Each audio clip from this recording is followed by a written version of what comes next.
오늘 말씀은 요한복음 6장입니다. 나는 생명의 떡이라 라는 주제로 말씀을 전하겠습니다. 어느 날 갑자기 등장하신 주님은 당시 영적 지도자들이 보여주지 못했던 능력을 보여주셨습니다. 기적적인 일들을 통해 하나님 나라를 확장하셨기 때문입니다. 그것을 성경은 표적이라고 했습니다. 그런데 문제는 사람들이 표적을 행하시는 주님을 집중하기보다는 표적에만 정신을 팔리고 말았다는 것입니다. 2절 큰 무리가 따르니 이는 병자들에게 행하시는 표적을 보았음이러라. 이처럼 백성들의 관심은 표적에 있었습니다. 또한 성경은 따르는 자들을 향해 큰 무리라고 하십니다. 주님은 우리를 제자로 부르셨습니다. 제자는 부르신 이의 뜻을 수행하는 자들입니다. 반면 무리는 자신들의 필요성을 따라 사는 자들입니다. 욕구가 채워지면 당연히 떠나는 자들이죠. 그러니 주님은 아무리 많고 큰 무리가 따르더라도 그들을 붙들고 일하시지 않으셨습니다. 작은 숫자라도 뜻을 준행하는 제자들을 붙드셨죠. 우리도 무리가 아닌 제자의 반열을 이탈하지 않도록 해야 할 것입니다. 오늘 본문엔 사복음서에서 공히 기록된 오병이어에 대한 말씀입니다. 이 말씀을 통해서도 표적을 행하시는 주님을 보느냐 보지 않느냐에 주목해야 합니다. 주님을 놓치고 표적만 보게 되면 어떤 결과가 나올까요? 15절 그러므로 예수께서 그들이 와서 자기를 억지로 붙들어 임금으로 삼으려는 줄 아시고 다시 혼자 산으로 떠나가시니라. 자신들의 필요성만 채워줄 지도자로만 봅니다. 당연히 그 필요성이 채워지지 않으면 언제든지 내칠 수 있는 지도자들이었죠. 우리가 주님을 따르면서 무조건 요구하는 신앙이나 필요성을 채우려는 신앙에 빠지게 되면 이런 결과가 나온다는 것을 잊지 않아야 할 것입니다. 주님이 디베랴 바다 건너편 베세다 광야로 가시자 거기까지 큰 무리들이 따라왔습니다. 참된 영적 지도자를 만나지 못함으로 인해 목자 잃은 양과 같이 살다가 주님을 만나 쫄쫄쫄 따라오는 무리들을 주님은 불쌍히 여기셨습니다. 그리고 그들이 먹지 못했음을 아시고 채워주고자 하셨습니다. 그런데 주님은 곧장 이적을 행하시지 않으시고 제자들에게 물으십니다. 결국엔 가르치고자 하셨기 때문입니다. 5절과 6절 빌립에게 이르시되 우리가 어디서 떡을 사서 이 사람들을 먹이겠느냐 하시니 이렇게 말씀하심은 신이 어떻게 하실지를 아시고 빌립을 시험하고자 하심이라. 빌립에게 하신 질문을 다른 제자들에게 했다고 해서 답이 나왔겠습니까? 그럼에도 주님은 묻고 답을 보면서 가르치고자 하신 것이죠. 빌립은 주님의 질문에 200데나리온의 돈이 부족하다고 했습니다. 그의 정신세계에서는 해결책이 물질이었죠.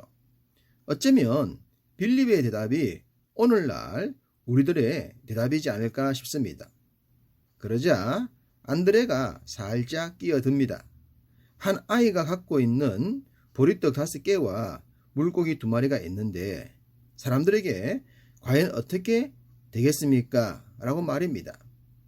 어쩌면 빌립과 안드레가 제시한 것들이 우리들의 영적인 상태가 아닐까 싶습니다. 물질이 없으면 해결할 수 없을 것이라고 생각하는 것이나 가진 것이 겨우 이것밖에 되지 않는데 무슨 도움이 되겠습니까? 라는 사고 말입니다. 주님은 그렇게 물으신 후에 친히 문제를 해결해 주셨습니다. 물질로도 불가능하고 적은 것으로도 불가능하겠지만 하나님의 능력은 그 모든 것을 뛰어넘는다는 것을 보여주십니다. 성경은 그 자리에 있었던 자들의 수가 대략 5,000명쯤 되었다고 합니다. 주님이 행하신 기적이 얼마나 놀라운지를 보여주기 위해 숫자를 기록한 것으로 보입니다. 11절 예수께서 떡을 가져 축사하신 후에 앉은 자들에게 나눠주시고 물고기도 그렇게 그들의 원대로 주시니라. 굶주렸던 5천여 명의 사람들이 원대로 먹을 수 있도록 하신 것입니다. 요즘은 우리가 원대로 먹을 수 있는 시대를 살고 있지만 그런 시절이 오래지 않습니다. 불과 30년 전 뷔페를 가기 시작했을 때 얼마나 신기했는지 모릅니다. 마음껏 먹을 수 있다는 것이 경이롭기까지 했습니다. 학창시절과 어린 시절로 돌아가면 마음껏 먹을 수 있다는 것은 상상 속의 나라와 같았습니다. 그런데 2000년 전에 원하는 대로 먹도록 하신 것입니다. 2000년 전 최초의 뷔페가 아니었나 싶습니다. 무리들도 크게 놀랬겠지만 제자들도 당연히 놀랬겠죠. 주님은 무리가 먹다가 남은 조각들을 챙기게 하셨습니다. 아마도 제자들은 남은 조각들을 챙기면서 주님이 누구신지를 생각했지 않을까 싶습니다. 그러면서 그들의 믿음도 조금씩 성장했을 것으로 보입니다. 이후 주님은 제자들이 배를 타고 가다가 큰 파도와 바람에 힘겨워할 때 친히 바다 위로 걸으심을 통해 또 한 번 그들의 신앙을 깨우쳐 주셨습니다. 내니 두려워 말라고 하시면서 말입니다. 너희들의 눈에 이해가 되지 않고 받아들일 수 없어도 그 일을 행하는 이가 나 주님임을 잊지 말라는 것을 재차 가르쳐 주셨습니다. 이 일이 있은 후 무리들이 혈안이 되어서 주님을 찾았습니다.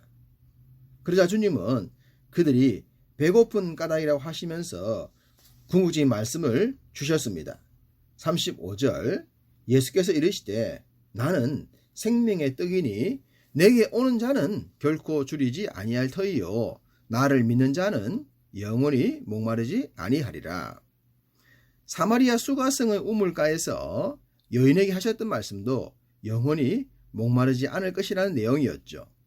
주님은 생명의 물이요 생명의 떡이십니다. 영원히 목마르거나 배고프지 않는 생명이십니다. 사람들은 빌립처럼 돈을 계산하고 안드레처럼 가진 것으로 생각하지만 주님은 믿음을 주문하십니다.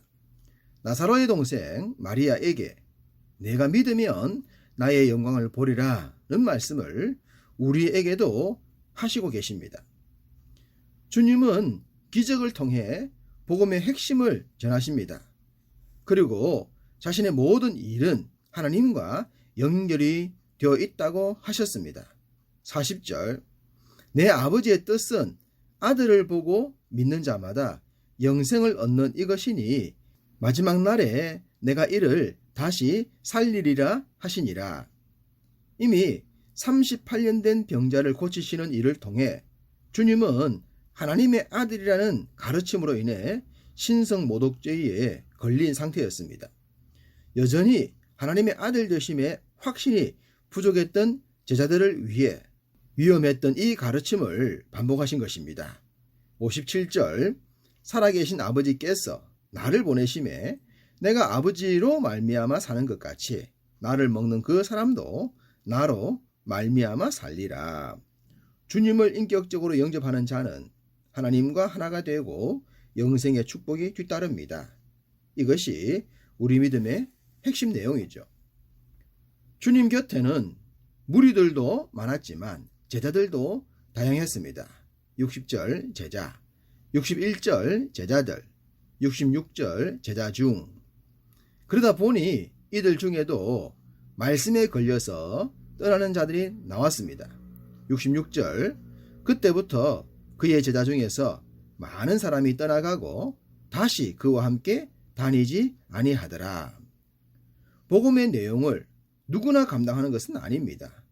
그러니 감당할 수 있는 것이 은혜인 줄 믿습니다.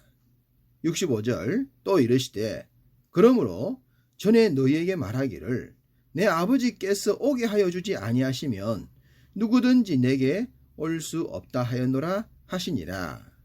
우리가 이러한 은혜를 입은 것입니다. 그러므로 베드로의 고백을 우리들의 고백으로 만들어 갑시다. 68절 시몬 베드로가 대답하되 주여 영생의 말씀이 주께 있사오니 우리가 누구에게로 가오리이까.